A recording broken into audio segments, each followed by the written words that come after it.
Ustadz, pada tahun kemarin tanggal 10 Desember saya waktu itu ada acara seminar, tiba-tiba saya menemukan uang 250.000. Kata guru saya, karena saya bilang kepada guru saya ada uang hilang, dan guru saya Ustadz juga. Ya, guru itu Ustadz. Ustadz itu bahasa Indonesianya guru. Guru itu bahasa Arabnya Ustadz. Ya. Dan guru saya Ustadz juga. Ya. Dia mengatakan, udah, uang itu jadi milik kamu. Ah, ini dia. Karena saya tidak tahu ilmunya, saya pakailah uang itu. Nah, ya. Sebagian disedekahkan, iya, rumus. Sedekahnya kurang lebih berapa ini? 20.000, 30.000. Kelihatannya sih 7. Berapa ini, Mas? 70.000. Nemu 250. Baik, sedekah 70. 180 pakai sendiri. Sisanya dipakai oleh saya. Bagaimana Ustaz hukumnya? Apakah saya berdosa? Baik. Salam kanggo Ustaz di Kongosong. Baik. Harta temuan itu kalaupun ingin diambil, sebelum diambil dipertimbangkan dulu resiko. Ada 2 cara. Pertama, ditinggalkan, tetap di tempatnya. Kalau memang kita tak mampu mengembalikan pada pemiliknya. Karena hukum pertama barang temuan itu dikembalikan pada pemilik, bukan digunakan. Apapun itu, nemu tas, nemu dompet, ya, nemu uang, dan sejenisnya sekiranya berharga. Kalau kotoran nggak usah, gitu kan, yang sekiranya berharga. Ciliwung nemu sesuatu, ya itu biarin aja tuh, ya. Nah, ini yang kiranya berharga. Kalau Anda sudah dapatkan itu, artinya Anda temukan, maka hukum pertama, jika punya kemampuan dan Anda ingin mengambilnya, maka kewajiban langsung melekat kepada Anda untuk mengembalikan pada pemiliknya. Kalau tak punya kemampuan, ada 2 pilihan. Imam meninggalkan itu supaya resiko beban tidak berpindah kepada Anda. Atau yang kedua, Anda infokan pada orang lain yang mungkin lebih tahu dan lebih mampu untuk mengembalikan itu.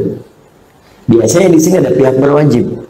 Ya, sini ada saudara kita, misalnya Pak Eli, ada yang lain.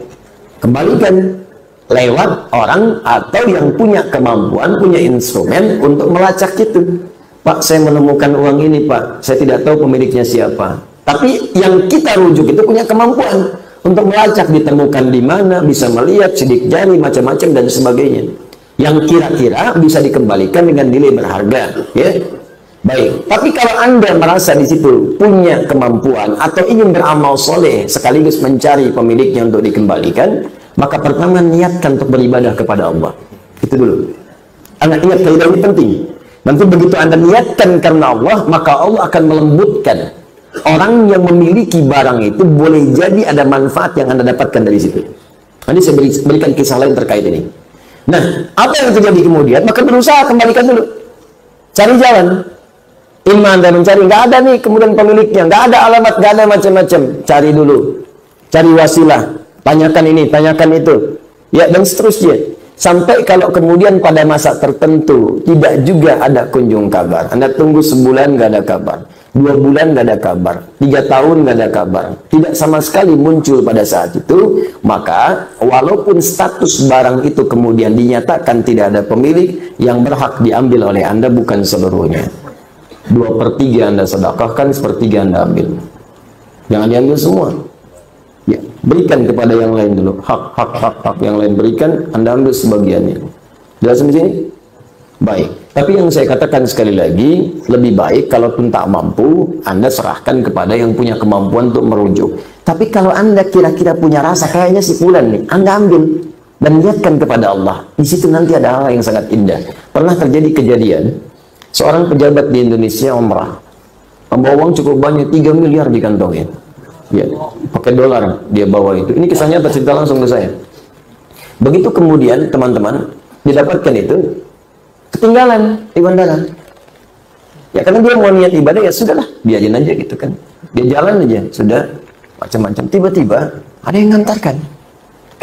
Pak, katanya saya menemukan ini, kayaknya punya bapak tadi. Dia, oh iya betul nih, katanya punya saya ini, nih silakan. Udah begitu dia buka utuh semua, gak ambil gak dapat. Tiba-tiba diambil $20.000, langsung diberikan. Pak, bawa aja ini, silakan. Silakan katanya. Jangan Pak, saya karena Allah, bukan. Memang Anda kerjakan karena Allah. Nah, ini bagian terima saya. Syukur saya kepada Allah, berterima kasih kepada Anda. Diambil $20.000, diberikan kepada dia. $20.000, 260 juta, langsung ambil. Berikan. Banyak kejadian begitu. Ada dulu yang ketinggalan seorang orang soleh, dermawan, orang kaya. Ketinggalan teman-teman sekalian, mutiara hadiah untuk putrinya. Ya, jadi putrinya memasuki usia-usia yang cukup baik, usia sudah layak menikah, ketinggalan kemudian di sebuah musola, toilet masjid. Jadi dia masuk toilet, tempat ada yang mengatakan tempat wudhu, ini kisah nyata. Jadi begitu dia berwudhu selesai, dia lupa ngambil itu. Sholat dia kan, pulang-pulang dia kaget kan, hilang, tidak ketemu. Balik lagi ngecek juga nggak ada. Ternyata tiba-tiba ada yang mengetok pintu, seorang pemuda datang ke rumahnya dan mengatakan, saya menemukan ini, ada mutiara, ada macam-macam, dan saya melihat ada kartu di sini menunjuk kepada alamat ini. Saya pikir mungkin kartunya tidak penting, tapi saya lihat mutiara ini nampaknya sangat penting bagi Bapak. Silahkan Pak dicek lagi apa ada yang hilang atau ada hak-hak yang belum saya kembalikan. Begitu dibuka semuanya utuh. Apa yang terjadi? Dipanggil putrinya. Ketika dipanggil putrinya, dia katakan, nak, Bapak ingin memberikan hadiah ini tapi tertinggal tadi di musola, tiba-tiba datang seorang pemuda mengembalikan ini. Pemuda ini boleh jadi bukan mutiaranya yang penting, tapi pemuda ini yang dikirimkan oleh Allah menjadi bagian hadiah untukmu.